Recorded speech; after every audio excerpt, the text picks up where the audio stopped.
নমস্কার বন্ধুরা, আমি অমিত চক্রবর্তী আজ উপস্থিত হয়েছি আপনাদের সামনে বিশুদ্ধ পূজা পদ্ধতি চ্যানেলে। আপনাদের প্রত্যেককে স্বাগত। পূজা পাঠের বিষয় সম্পর্কে জানতে বা জানাতে আমাদের এই চ্যানেলটি সাবস্ক্রাইব করে রাখবেন এবং পাশের বেল আইকনটি প্রেস করতে ভুল করবেন না। অবশ্যই সঙ্গে একটি লাইক দেবেন। আমার নতুন পূজারী বন্ধুদের জন্য খুব সম্মুখে আসা সরস্বতী পূজা নিয়ে বেশ কিছু টিপস দিয়ে দেবো, যাতে খুব তাড়াতাড়ি কিন্তু তারা তাদের নিজ নিজ কর্ম সম্পাদন খুব সহজ এবং সরলভাবে করতে পারবেন। বন্ধুরা, যারা একাধিক পূজা ধরেছেন, সরস্বতী পূজা ধরা যাক 4 থেকে 5টা তাদেরকে সরস্বতী পূজা করতে হবে, টাইমলি তাও মার্জিন রেখে।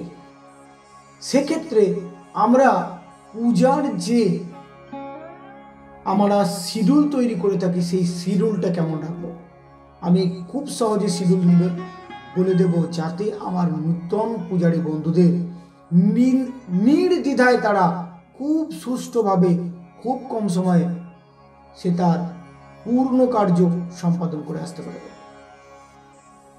তো বন্ধুরা, প্রারম্ভিক 3 থেকে 4টে পূজা পাঠ করতে গেলে আমরা বেশিরভাগটা কি করে থাকি, আগের দিন গিয়ে সে জোগাড় যাত্রা কিন্তু করে রাখি। জোগাড় জাতেরও কিন্তু একটা সুষ্ঠু কম সময়ে পরিকল্পনা থাকে। আমি কিভাবে সুষ্ঠুভাবে জোগাড় যাত্রা করব তারও কিন্তু কম সময়ের একটা ব্যাপার রয়েছে।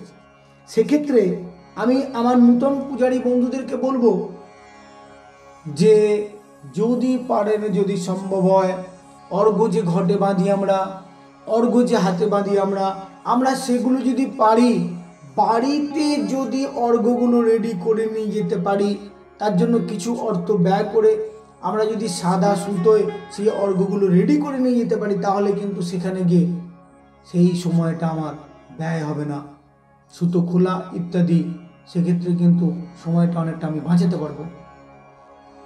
1, 2 আসন তো সরস্বতী পুজোয় তেমন হয় না, অষ্টদল পদ্ম, শ্বেত পদ্ম, খুব সংক্ষিপ্ত আকারে অষ্টদল পদ্ম আগের দিন গিয়ে সেগুলো যদি করে রাখতে পারি।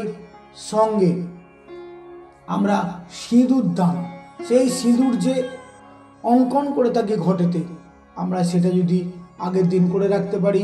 আমরা যদি দশকর্মার জিনিসগুলোকে সঠিকভাবে খুলে নিয়ে একটা পাত্রে রেখে রেডি করে নেওয়ার পর আগের দিনই ঘটে যে যে জিনিসগুলো আমাদেরকে দিতে হয়, সর্বৌষধি বলুন, মহৌষধি বলুন, এই যে পঞ্চরত্ন ইত্যাদি বা সিদ্ধি, এগুলো যদি আমরা আগের দিন করে রেখে আসতে পারি, অর্ঘ্যটা যদি আমরা বেঁধে রেখে আসতে পারি, তাহলে কিন্তু কার্যটা অনেকটা এগিয়ে যায়।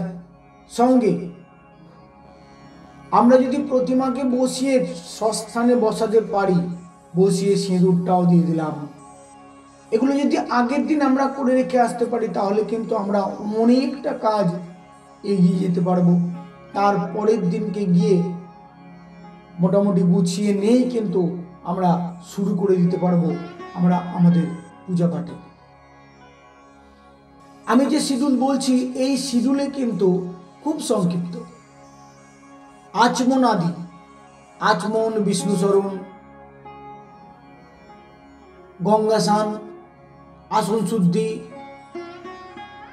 জল শুদ্ধি, পুষ্প শুদ্ধি ইত্যাদি করতে খুব বেশি সময় লাগবে না। এগুলো করে নিয়ে স্বস্তি বাচন, আগে সূর্যার্ঘ্য দেব, তারপর স্বস্তি বাচন,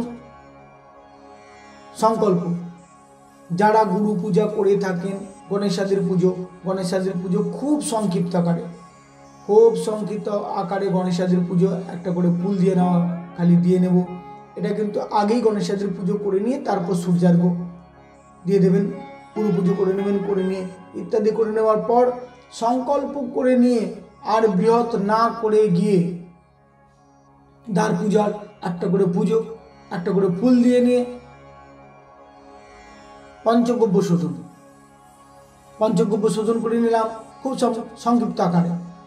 বৃহৎ কিন্তু এই দিনের পুজোয় করা যাবে না। করে নেওয়ার পর লোকাচার বধ, দেশাচার, লোকাচার ইত্যাদি সকল কিছু মাথায় রেখে খুব সংক্ষিপ্ত আকারে আপনাকে করে নিতেই হবে। যেহেতু প্রতিমা পুজো, তাই আপনাকে করতেই হবে যেটা চক্ষুদান প্রাণ প্রতিষ্ঠা। না যদি করেন তাহলে কিন্তু লোকের চোখে পড়বে, ঠাকুরমশাই আড়ালটা তো করলেন না, চক্ষুদান প্রাণ প্রতিষ্ঠা কখন হলো? সে প্রশ্নের উত্তর কিন্তু পরের দিন আপনাকে আবার দিতে হবে।